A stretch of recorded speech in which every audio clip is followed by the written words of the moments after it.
What's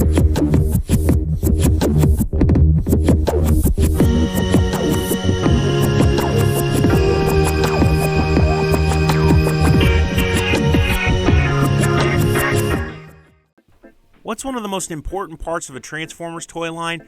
Size classes. In my packaging video, I went over 2007, and as you all know, it's my favorite series. It used its size class budgets very, very well. Figures that exemplify this would be Brawl at the Leader class, Ironhide at the Voyager, and Bumblebee, RC, or even Barricade at the Deluxe. But there's one figure in the latter price range that goes beyond its price point and just goes apeshit with what it has to work with. And that would be Wreckage. Wreckage is an incredible figure. Now in the vehicle mode, it might not look like much, and I know a lot of people didn't like this guy when he came out due to the snow camo color scheme. Shame on you. But this guy is great. Look at this alternate mode. No matter how you think about the camo color, it looks pretty cool. According to TF Wiki, this is an M1126 Striker infantry carrier. He is in a way possibly supposed to be a Voyager, but who gives a f about that? Wreckage is too cool for that. He's too cool to be a Voyager. He's too cool for everything. Even you, David. It may be on the smaller side, and due to where he is in fiction when he's captured, it may be the smaller version of this vehicle. So basically, if you didn't know, this guy was one of several Cybertronians that were kept deep in a Sector 7 high clearance location, and he was captured while looking for Megatron. But back to the detailing on this guy, you can really tell that this is a heavily armored piece of machinery. He definitely looks like he could take a hit or two. Or 6. Or 7.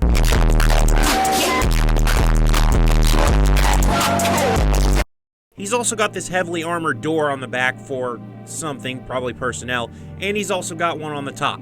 But one thing I don't understand is like how he's so armored up and has this tiny ass gun. I mean, what the hell is this? It's supposed to be personnel operated, but you know what? I ain't buying that. It's still small in comparison to people. And if we're gonna take real scale into consideration, which I'm me, a real person should be about this tall. So yeah, that's a tiny ass gun. Another thing, this block in the middle. I mean, I get it, there's a gimmick there for robot mode, but I'm still allowed to not like it. So what can this guy do?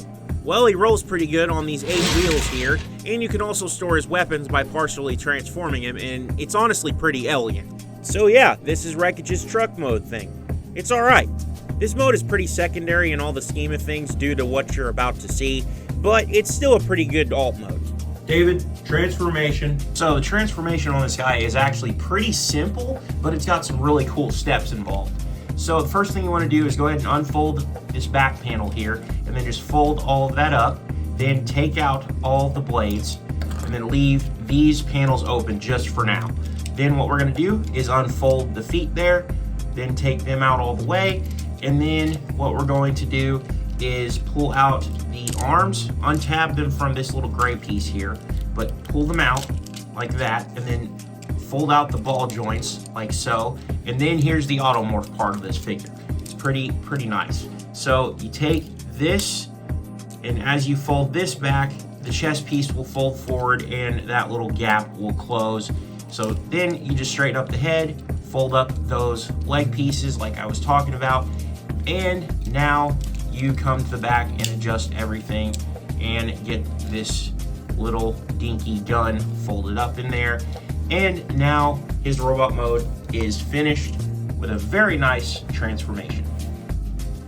So here we have Wreckage's robot mode, and this very well may be the best deluxe in the line. Second only to Dropkick and Bumblebee maybe, but this thing looks great. Even though it's the second smallest price point of the line, it commands a presence on your shelf, and he just stands there and looks like an utter badass. This guy has the same aura as Cyclonus had in G1. Oh yeah, I went there. You can fight me in the comments. I mean, proportionally, he's just perfect. He's not too bulky, but also looks quite strong. He's literally the midpoint between Brawl and movie Megatron. Almost like a missing link. No, David, not like that. The kibble use is very good too. He kind of has a backpack, but not really. It kind of just is his back with how the back door folds in, so there really isn't technically any reason to be mad at it. But the legs also provide a lot of stability with how the feet are designed. Also, they're digitigrade, but also kind of not at the same time. Also, look at the head. He's got the bucket head design similar to Megatron for sure, but it's still distinct enough to be his own thing. I remember this head design was giving G1ers ammo to attack the main movie designs. While I do agree a little, not everything has to be G1. We are so past that at this point. And I do enjoy the fact that he carries on the tradition of movie toys having subtle faction logos. Also, I'm a big fan of how the wheels end up on the arms and legs separately. It really starts to bulk him up a little bit more. The only thing about his proportions that it might be strange to some people, but in my book it's a win. He always looks like he's brooding or aura farming. I mean, look at this bastard. You can't tell me there's not Seether playing in his head right now. 'Cause I'm broken when I'm open. By the way, I do realize this color scheme is annoying, mainly for the reason that it makes him look like a cow, and I didn't realize until doing this video that that is absolutely the case. But you know what? I still like it. If you're forcing me to look at it that way, it makes him look like a cowboy, so I don't care. I don't want to be a cowboy!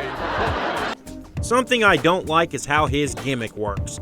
The gun from the vehicle mode pushes into that red brick that I was bitching about in the vehicle mode, and it was not worth it. Just a little pea shooter sticking out of his stomach. Was it really worth the breakup of the automorph gimmick? Like, come on. Was this worth it? Was it worth it, Aaron? Was it worth it, David? David, was it worth it? It looks ridiculous, David. Why is it red, for God's sake? He's got a f***ing noob tube sticking out of his chest right now. Come on. Now, the gimmick I do like are these giant switchblades that he has on his arms. They go underneath his arms, and now he looks like Ezio from Assassin's Creed, which means he's about 2 seconds from jumping off your shelf.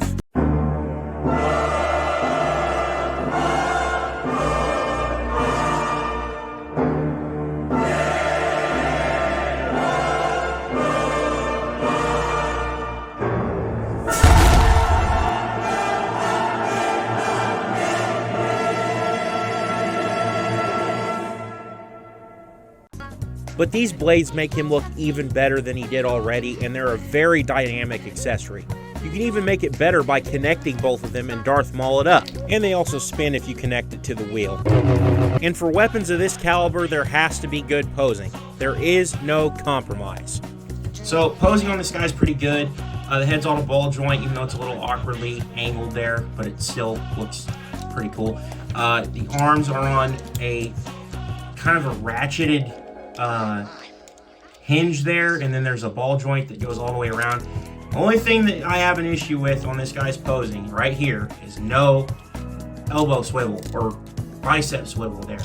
He's got a double jointed elbow but no swivel, which would have really helped with his little switchblades here. And then he's got a waist swivel that he can't use, but he's got good hips, good knees, no thigh swivel, which again he could have used, and then he's got ball jointed ankles. So really, it's not what you would expect for a character that has switchblade swords as weapons, but honestly, for a Transformer, it's still pretty good. Overall, Wreckage is up there as one of the best deluxes of his time, and kind of one of the best of all time, to be honest. He's definitely worth checking out, especially if you can get a hold of that snazzy green one with the purple blades. But we'll have to talk about Bludgeon another time. As for Wreckage here, despite his shortcomings, he's one of the best deluxes in the 2007 movie line.